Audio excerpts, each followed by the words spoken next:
Boa noite, meus irmãos. É um prazer estar com vocês aqui nessa conferência. Minha oração é que ao final desse encontro, desse congresso, Deus tenha sido glorificado. Esse é o objetivo das nossas vidas. Fazer tudo para a glória de Deus e glorificar o nome do Senhor. E que Ele seja exaltado. Gostaria de convidar você a abrir a sua Bíblia comigo, na Epístola de Paulo aos Romanos, no capítulo 1, verso 16. Na medida em que você for achando o texto, peço que, por gentileza e reverência, a palavra do Senhor se coloque de pé. Romanos, capítulo 1, verso 16.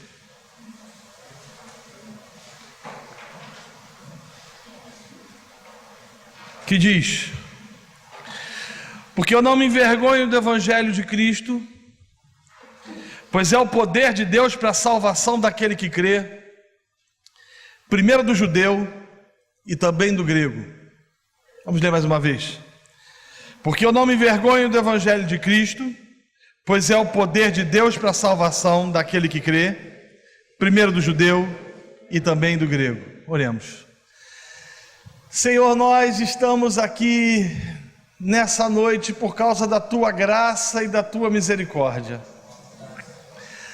Temos plena convicção de que se o Senhor não tivesse aberto os nossos olhos, nós estaríamos ainda mergulhados em todo tipo de pecado e de transgressão. Somos gratos porque o Senhor se compadeceu de nós e nos salvou. Não porque existe em nós alguma coisa boa, ou porque possuíamos virtudes que te agradassem. Na verdade, nós não possuíamos e nem possuímos absolutamente nada. Nós te louvamos porque Cristo se compadeceu de nós e com amor nos resgatou do império das trevas e nos transportou para o reino do Filho do seu amor, ó Deus. Nossa reunião não é... Nosso ajuntamento não é para que a gente possa descobrir ou aprender dicas para experimentar ou encontrar felicidade. A gente não veio aqui, ó Deus, para obter princípios que possam de alguma forma fazer com que a gente possa ter uma vida próspera, rica e profícua.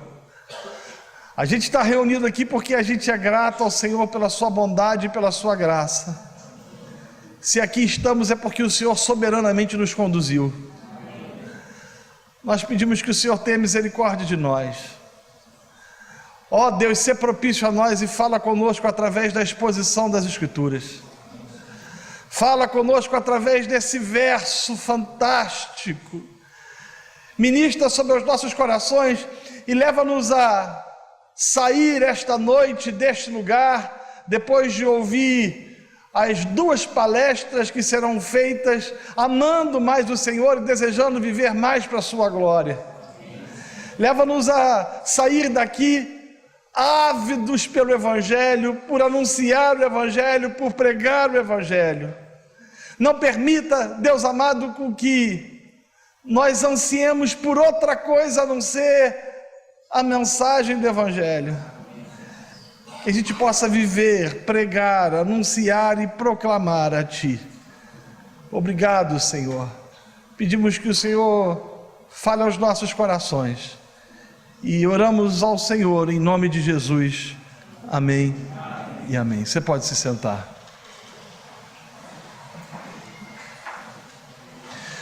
Meus irmãos,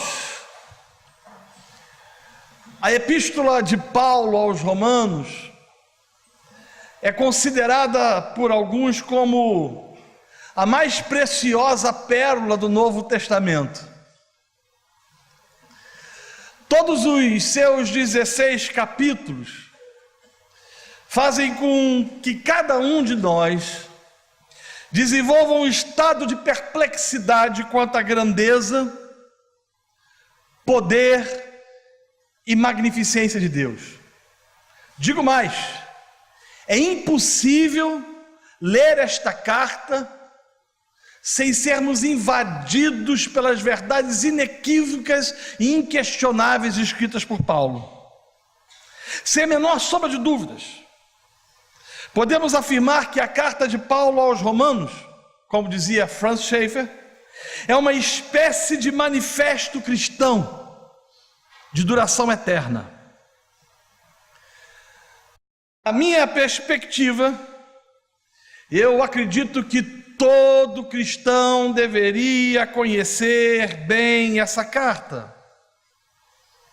A história, por exemplo, registra que Crisóstomo, pregador do século V, pedia que essa epístola fosse lida para ele em voz alta uma vez na semana. Agostinho não teria sua vida nas mãos de Deus se não fosse por sua milagrosa conversão através da epístola aos Romanos. Lutero, reformador, considerava o que há de mais puro no Evangelho e lendo-a foi inspirada por Deus para se insurgir contra os caminhos enganosos que seguia a igreja no século XVI. John Wesley, meu arminiano favorito, um dos maiores avivalistas da Europa, teve seu encontro com Deus através dessa carta. O saudoso John Stott afirmava que a epístola aos Romanos é o manifesto mais completo e coerente que se encontra no Novo Testamento. Em Romanos, Paulo expõe todo o conselho de Deus. Ele fala sobre o pecado, mas também da perdição do homem. Ele trata da morte de Cristo para salvá-lo e da fé em Cristo como único requisito para ser aceito por Deus. Em Romanos, Paulo trata da obra do Espírito Santo para o crescimento em santidade, trata do lugar de Israel no propósito de Deus e nas implicações éticas do Evangelho. Aliás, meus irmãos, este livro trata do Evangelho.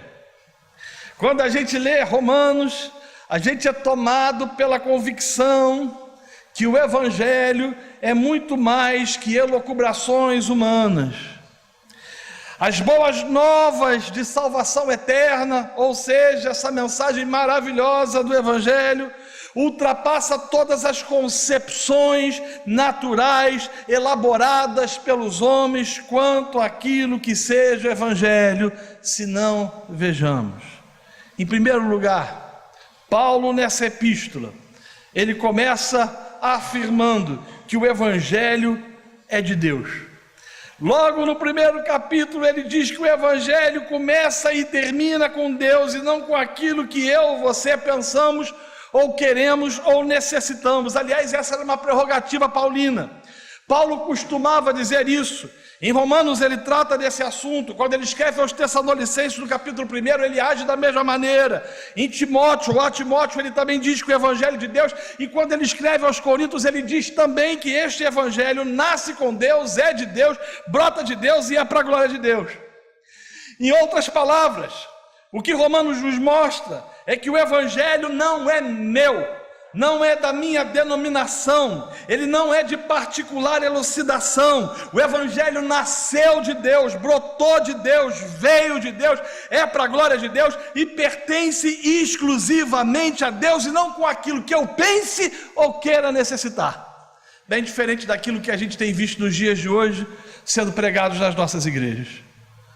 Em segundo lugar, a gente entende que o Evangelho em Romanos é a mensagem de Deus, como o Evangelho pregado das Escrituras é a mensagem de Deus para a humanidade. Quando a gente recebe o Evangelho, a gente recebe o próprio Deus, porque não dá para você divorciar Deus do Evangelho.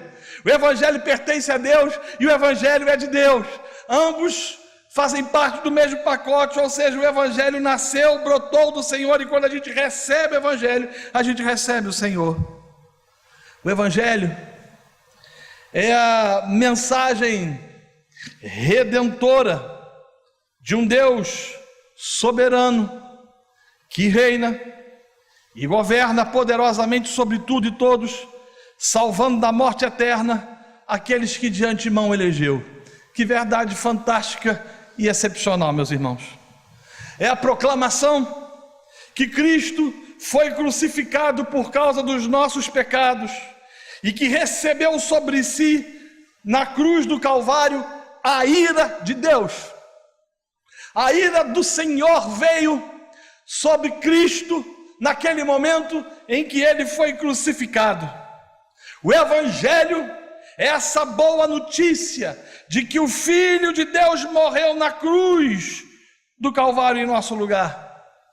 E que ao morrer ele tomou sobre si as nossas iniquidades, e que assumiu o lugar que era nosso, levou nossas maldições, tornando as nossas vidas, ou fazendo as nossas vidas aceitáveis diante do Senhor, e proporcionando por intermédio do seu sangue, reconciliação do homem para com Deus. Paulo, quando escreve aos Colossenses, ele diz que Jesus cancelou, e essa expressão no original aponta para apagou, o escrito de dívida que era contra nós, que constava de ordenanças, o qual nos era prejudicial, e o texto diz que o Senhor o removeu inteiramente, encravando-o na cruz. O Evangelho é a notícia de que o sacrifício de Jesus foi suficiente para perdoar todas as nossas transgressões e nos purificar de todas as nossas iniquidades. O que nos leva a entender que nós não precisamos fazer nada além, nem tampouco aquém da mensagem do Evangelho. Não há necessidade de quebrar maldições, não há necessidade de oferecer dinheiro ou ofertar mais daquilo que podemos ou temos, na expectação, na expectativa de encontrar as benesses do Senhor. Tudo aquilo que tinha que ser feito, foi feito em Cristo Jesus, para a glória de Deus. Contudo, todavia, apesar dessas verdades inequívocas e inquestionáveis do Evangelho, um número impressionante de pastores e líderes em nosso país tem disseminado um Evangelho que possui nome de Evangelho, jeito de Evangelho, cara de Evangelho, mas que se encontra bem longe do Evangelho. O que me faz lembrar de Paulo, quando escreveu à igreja da Galácia, alertando sobre o perigo daqueles que pregariam um evangelho diferente. Quando a gente olha para o nosso país, a gente percebe que o evangelho, que de certa forma tem sido pregado em nossa nação, é um evangelho bem distinto e bem diferente do anunciado pelas Escrituras. Quando a gente, por exemplo, lê os dados estatísticos do IBGE, que evidenciam um crescimento estupendo da igreja evangélica brasileira, a gente se questiona que evangelho é esse que tem sido pregado no Brasil. Eu costumo dizer que o evangelho que tem sido pregado em parte do Brasil é o evangelho dos evangélicos, que é diferente do evangelho dos evangelhos. O evangelho dos evangélicos é antropocêntrico, o evangelho dos evangélicos é ensimesmado, o evangelho dos evangélicos é hedonista, o evangelho dos evangélicos foca na satisfação pessoal, o evangelho dos evangélicos quer as bênçãos de Deus sem contudo experimentar a bênção do Senhor. O evangelho dos evangélicos é um evangelho centrado no homem, não em Cristo. É o evangelho da prosperidade, não da salvação. É o evangelho da libertação mística e não do arrependimento dos pecados. Esse evangelho tem sido adulterado e modificado para ficar mais palatável ao homem pós-moderno. Por exemplo, o sincretismo religioso que a gente vê florescer no nosso país é condenável. Os nossos cultos se transformaram em sessões de descarrego. As pessoas são levadas a depositar sua confiança em crendices, como óleo ungido, água e fluidos consagrados por bispos ou apóstolos poderosos. Se não bastasse isso, esse evangelho defendido por alguns dos evangélicos tem proliferado o conceito ou o reflorescimento das indulgências medievais nos nossos púlpitos. A igreja se transformou numa empresa, o púlpito num balcão de negócio, o evangelho num produto de consumo e os crentes em consumidores esfaimados. A consequência disso é que um número significativo de pessoas que frequentam os nossos cultos ou que frequentavam os nossos cultos tem saído pelas portas das nossas congregações absolutamente decepcionadas com Deus. Multiplica-se, por exemplo, o número de desigrejados. Na minha perspectiva, eu acredito em 3 tipos de desigrejados. Em primeiro lugar, eu chamo de desigrejados aquilo que eu denomino de semi-igrejados, que é um fenômeno que cresce nos Estados Unidos e que cresce também no Brasil. Semi-igrejados é aquilo que alguns estão começando a chamar de evangélicos nominais, se é que isso é possível. Aliás, é uma contradição de termos. Até a década de 70, 80, por exemplo, quando você perguntava a religião de uma pessoa e ela era católica, ela dizia: eu sou católico, mas eu não frequento a missa. Hoje você percebe isso, de certa forma, nas igrejas evangélicas. Os pastores do Apócrifo têm dito de que em suas igrejas tem pessoas que frequentam a igreja de forma esporádica, ou os cultos de forma esporádica. Vão a 1, faltam 3, vão a 2, faltam 4, e aparecem nas reuniões ou nos eventos principais para cumprir a sua agenda religiosa. São os semi-igrejados. Aqueles que eu chamo de feridos da batalha, que é um grupo de pessoas que sofreu as consequências de coronéis da fé, líderes despóticos, estruturas malignas, perversas. Outro dia eu recebi uma moça na minha igreja que estava mudando de cidade, portanto ela necessitava de uma comunidade cristã perto de onde ela iria morar. E ela chorava compulsivamente porque ela disse que o pastor da igreja a qual ela fazia parte não queria deixá-la mudar de igreja.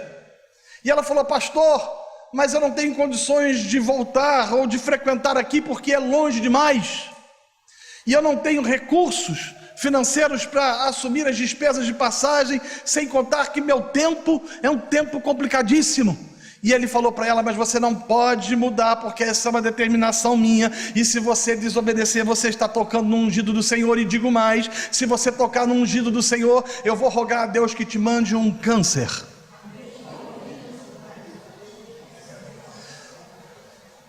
Ela estava apavorada. E eu falei: minha filha, pode vir para cá que não vai ter câncer nenhum sobre a sua vida. São generais. As estatísticas dizem que nós temos aproximadamente 30 milhões de pessoas fora dos nossos arraiais, semi-igrejados, feridos da batalha, e há um terceiro grupo, que são os desonestos, pilantras, safados. Gente que se locupluta do evangelho, gente que não se submete à estrutura, que é avarento, que é mesquinho, que não se submete a líderes e pastores fundamentados em premissas equivocadas. O problema desses desigrejados, ou dessas formas de desigrejados, é que multiplica-se, por exemplo, o número de agnósticos. O agnosticismo é uma filosofia que diz que Deus não pode ser conhecido. Ele pode até existir, mas ele não pode ser conhecido. Ora, nós sabemos que Deus não pode ser compreendido. Agostinho de Hipona dizia isso, ele dizia: mentes finitas não podem compreender um Deus infinito. Eu e você não temos como compreender um Deus triuno. Eu e você não temos como compreender um Deus sempiterno, que existiu e que existirá para sempre. Um Deus que sustenta todas as coisas pela sua palavra. Um Deus que sustenta o cosmos mediante a sua graça. Mas apesar de Ele não poder ser compreensível, Ele é cognoscível mediante Jesus Cristo. O problema é que a gente, por anunciar um falso evangelho, a gente produz um grupo significativo de gente decepcionada com o evangelho, o que tem trazido problemas seríssimos ao nosso país. Os pregadores de um falso evangelho me fazem lembrar do reformador alemão Martinho Lutero, que costumava dizer que no dia do juízo haverá menos rigor para um guarda de um prostíbulo do que para aquele que pregou um falso evangelho. Ao pensar nisso, eu temo e tremo no dia em que Apocalipse capítulo 20 se cumprir. No dia em que os homens chegarão diante do Senhor, no dia em que profetas, pastores, apóstolos, ou o que você preferir, se aproximarem do Senhor e apresentarem as suas obras. Meus amados e queridos irmãos, será um dia terrível. A igreja brasileira é uma igreja que sofre em virtude da propalação e da propagação de um falso evangelho, ainda que saiba e que conheça a verdade do evangelho. Quando Paulo escreve essa carta aos Romanos, ele o faz com consciência. Quando ele menciona esse verso que eu e você acabamos de ler, ele nos traz o entendimento claro do significado, da relevância, da importância do evangelho. É Paulo que diz que o evangelho é poder de Deus para a salvação do homem. E eu queria destacar aqui duas expressões usadas por Paulo, ou duas palavras. A primeira é poder e a segunda é salvação. O que Paulo está querendo dizer aqui é o seguinte, que o evangelho, ele é o dunamis, e é interessante que essa expressão usada por Paulo no grego é a expressão que séculos mais tarde deu origem à palavra dinamite. Em outras palavras, a gente pode dizer que o evangelho é esta bomba capaz de explodir no coração do homem e transformar o coração do pecador. E se a gente não tem tido uma nação transformada, se a gente não tem tido um país mudado, metamorfoseado, é porque a gente tem pregado um falso evangelho. E esse falso evangelho tem produzido falsas salvações. O número de pessoas que frequentam os nossos cultos é impressionante. A sensação que temos em andar pelas nossas cidades é a mesma sensação que talvez Calvino tivesse a andar em Genebra, em dias de domingo, quando o povo ia para o culto, tamanha quantidade de pessoas que frequentam os cultos. Entretanto, estas pessoas não foram impactadas pelo dunamis, pelo poder que produziu salvação no coração dos homens. Meus irmãos, eu estou convicto de que nós não temos o direito de pregar outra mensagem a não ser o evangelho. Em segundo lugar, eu estou convicto de que a única mensagem capaz de transformar o coração do pecador é o evangelho. Olhemos para a história. Olhe, por exemplo, a vida de Paulo, fariseu dos fariseus, conhecedor da lei, doutrinado aos pés de Gamaliel,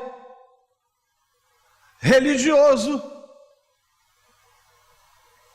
distante de Deus, perdido em seus delitos e pecados, mas ao ouvir o evangelho, tem a sua vida transformada. Quando eu olho para personagens como George Whitefield, que depois da morte do seu pai, segundo a história, caiu nos mais variados tipos de pecados,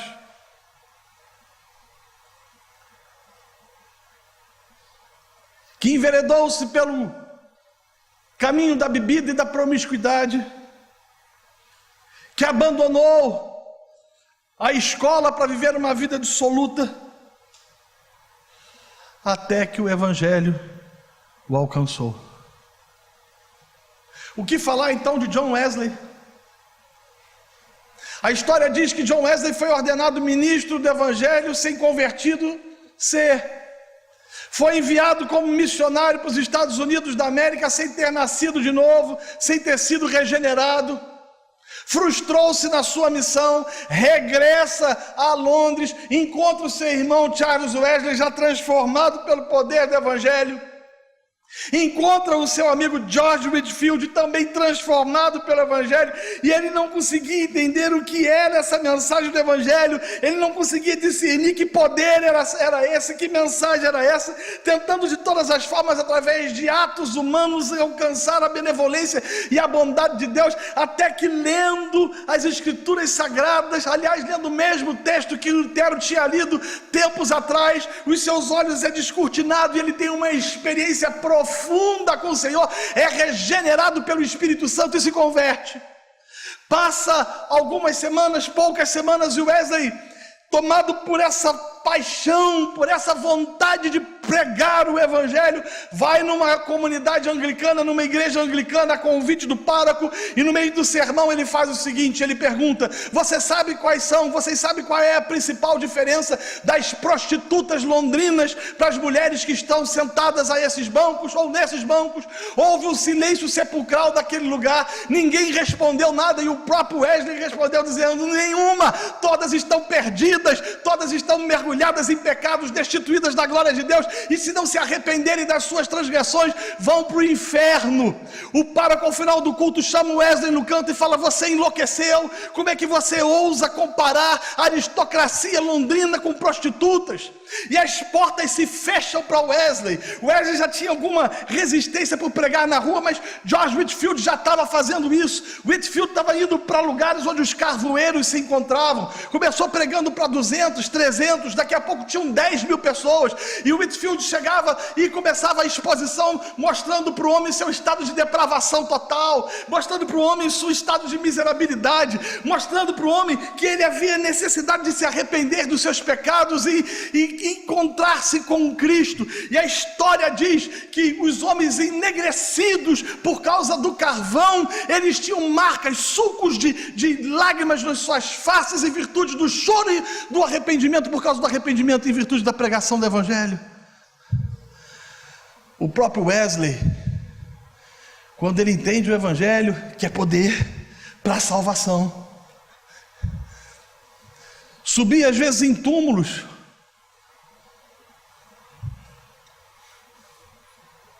e anunciava a Cristo. E a história diz que as pessoas caíam no chão chorando, não porque o paletó ungido do apóstolo veio sobre os seus ombros, mas por causa do poder do Evangelho.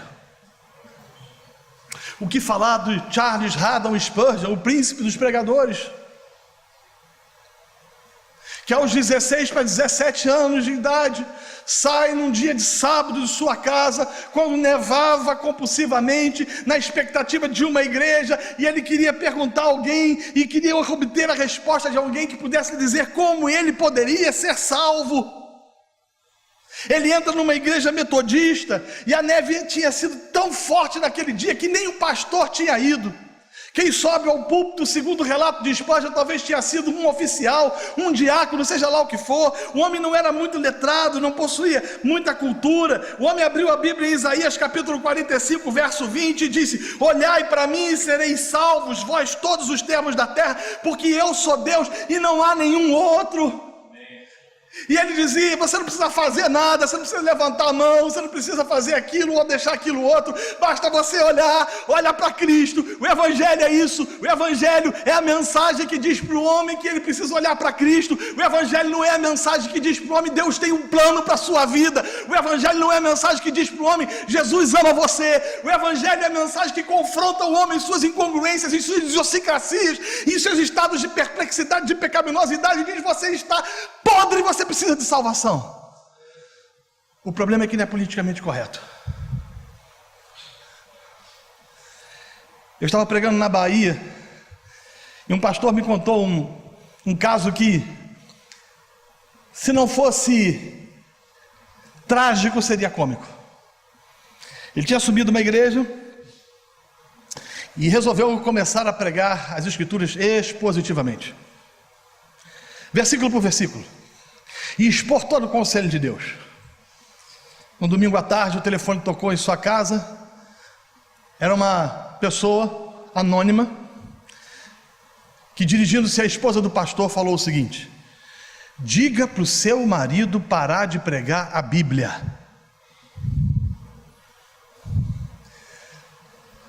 A vida é muito dura. Ele está afugentando o povo.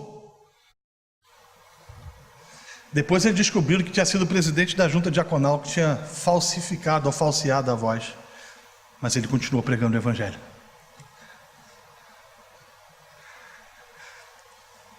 Quando nós pregamos o Evangelho, nós somos chamados de conservadores, de fundamentalistas.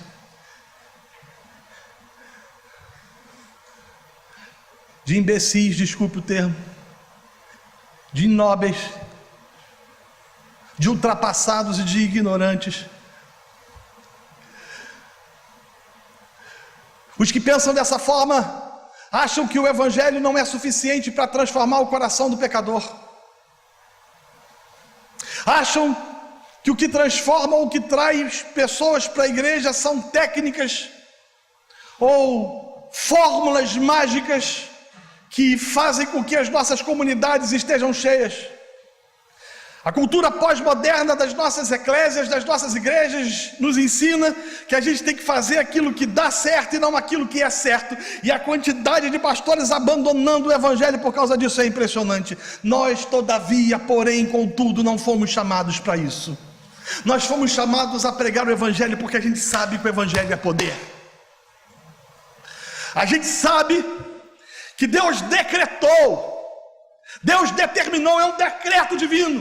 Meus irmãos, quando nós expomos o Evangelho, quando nós pregamos o Evangelho, o Espírito Santo age no coração dos incautos, e age de duas formas. Primeiramente, ele quebranta o coração dos eleitos e os salva para a glória de Deus. Em segundo lugar, ele endurece o coração do pecador, para que no final de contas Deus também seja glorificado. O Evangelho é o instrumento determinado por Deus a fim de que a igreja proclame essa notícia inquestionável. Foi Calvino que disse que o Evangelho é uma bigorna que tem quebrado muitos martelos e que ainda quebrará muitos outros.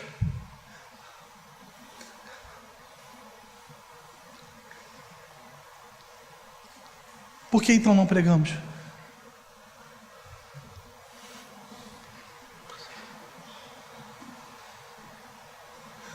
Por que então não falamos, anunciamos Cristo?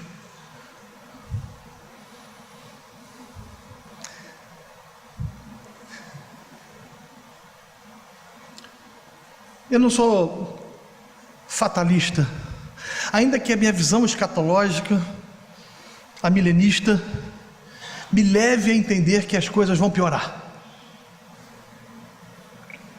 Mas eu tenho pregado o Evangelho em quase todos os continentes do planeta, e ainda tenho visto Deus agindo graciosamente nesse país.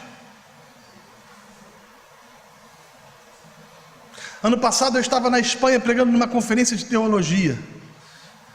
Eles estavam em estado de êxtase, absortos em alegria, porque eles tinham conseguido pela primeira vez reunir 100 pessoas.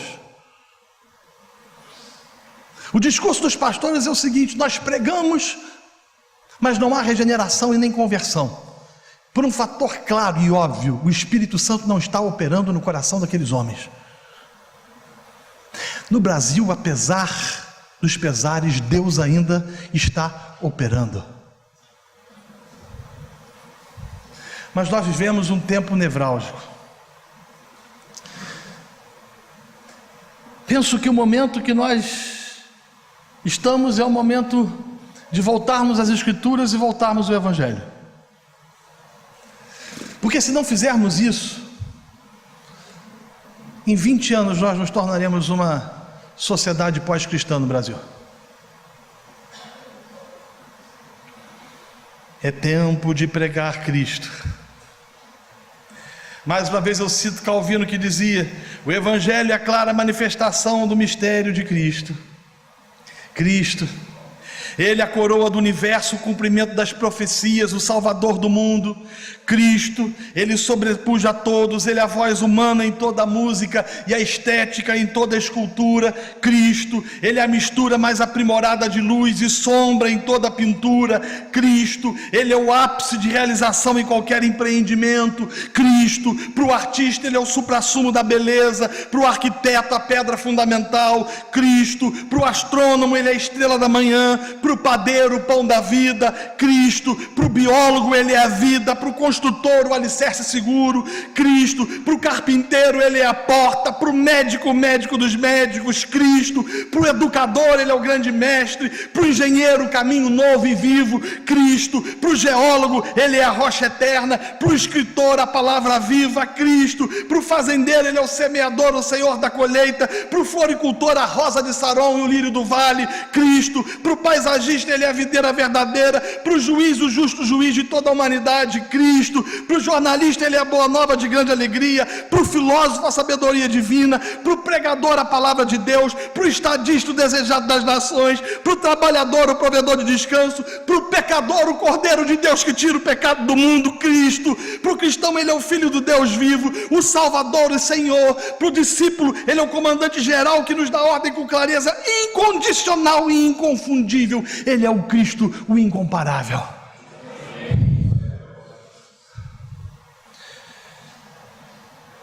Spurgeon dizia o seguinte: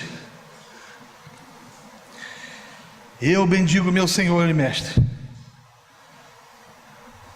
por ter me dado um evangelho que posso levar a pecadores mortos, um evangelho que está à disposição do mais vil de todos os homens. É poder para a salvação.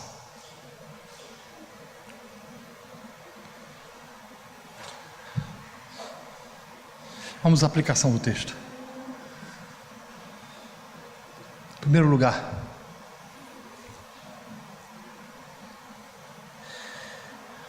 lembre-se, jamais esqueça que o Evangelho é a única mensagem que temos o direito de pregar,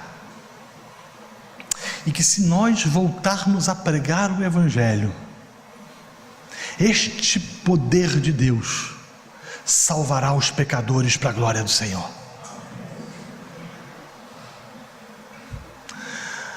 Mas pastor,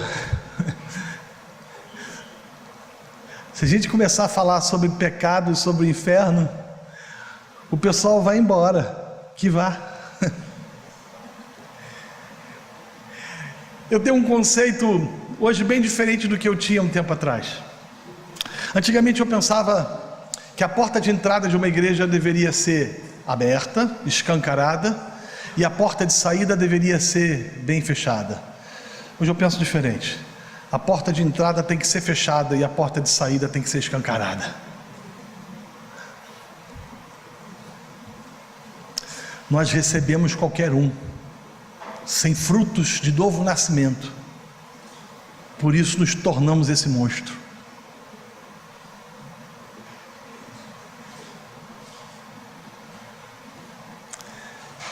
Se voltarmos a pregar o Evangelho, obteremos conversões nas nossas igrejas. Eu estava na Baixada Fluminense, no Rio de Janeiro. Fui convidado para pregar numa conferência, num dos lugares mais perigosos que você possa imaginar. Quando eu cheguei na rua onde era a comunidade, o nome da comunidade era Vem Quem Quer e Vai Quem Quer. O pastor falou para mim o seguinte: irmão, o senhor vai ter que deixar o carro aqui, porque não dá para ir com o carro até a igreja, porque o tráfego fechou o caminho, ninguém passa. E eu falei: não tem problema. Quando eu cheguei em frente à igreja, tinha uma tenda montada pelos traficantes do baile funk, com proposta de um baile funk. Naquela tenda, além da ensurdecedora música de mau gosto, você encontrava meninos de 12, 13, 14 anos, com pistolas, com fuzis, vendendo pó de 10, pó de 15.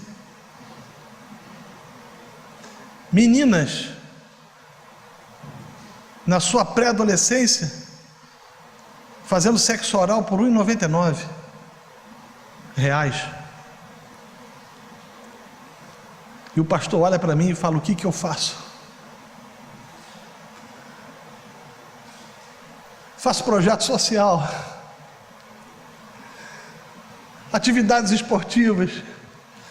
E eu disse a ele: isso tudo é muito legal e importante que se faça, mas a sua missão é pregar o Evangelho. Porque quando nós pregamos o Evangelho, o poder de Deus vem sobre a vida do pecador e o transforma. O Evangelho não é a filosofia moralista do cuidado boquinha no que fala, cuidado olhinho no que vê. Já ouviu essa música? No Rio de Janeiro tem, que ensina para criança: cuidado boquinha no que fala, cuidado olhinho no que vê, o Salvador do céu está olhando para você. Eu sempre, quando ouvia essa música, quando criança, eu pensava num velhinho de barba branca, mal vestindo a camisa do Flamengo, apontando o dedo assim para o indivíduo. Que desgraça! O Evangelho não é pregação, não faça, não toque, deixe de fazer, ou faça aquilo, ou haja dessa forma. O Evangelho é a anunciação de Cristo, que mostra para o homem seu estado de pecado, que mostra para o homem que o problema está nele. O problema não é do meio, o problema não é a sociedade, o problema é o homem que está depravado, morto em seus delitos e pecados, e que por si só não tem jeito. Essa sociedade está em estado de putrefação, em estado de metástase. Não existe nada que o homem faça que vai melhorar, e vai piorar cada vez mais, porque o homem é mau e multiplica-se a iniquidade. Todavia, contudo, entretanto, nós temos a mensagem que é o Evangelho, que é poder de Deus e que salva o pecador. Segundo lugar, o Evangelho não é história. Deus tem um plano em sua vida. Ou Jesus te ama. Pregar o Evangelho não é formar blocos de Olodum, de carnaval ou Halloween gospel.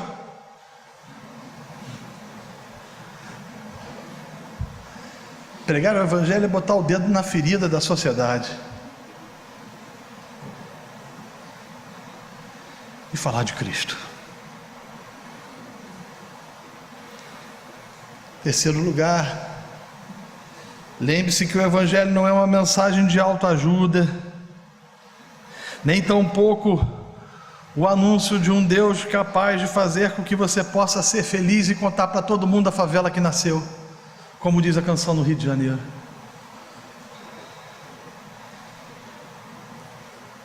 É a proclamação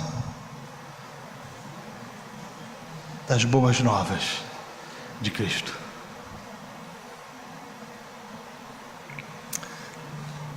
Nós precisamos amar o Evangelho, viver o Evangelho, pregar o Evangelho, porque somente Ele é poderoso para transformar o coração do pecador. Eu escrevi um livro que se chama Um Avivamento chamado Brasil, onde eu desconstruo a ideia de que o Brasil está vivendo um avivamento, que não está. Mas como eu disse, eu não sou fatalista. Creio que avivamento é uma obra do Espírito Santo e que não depende de absolutamente de nada de nós. É Ele que faz se Ele quiser. Se Ele quiser. Mas eu tenho esperança de que se nós voltarmos ao Evangelho, Deus se compadeça do nosso país e mude a história da nossa nação. Vamos colocar de pé.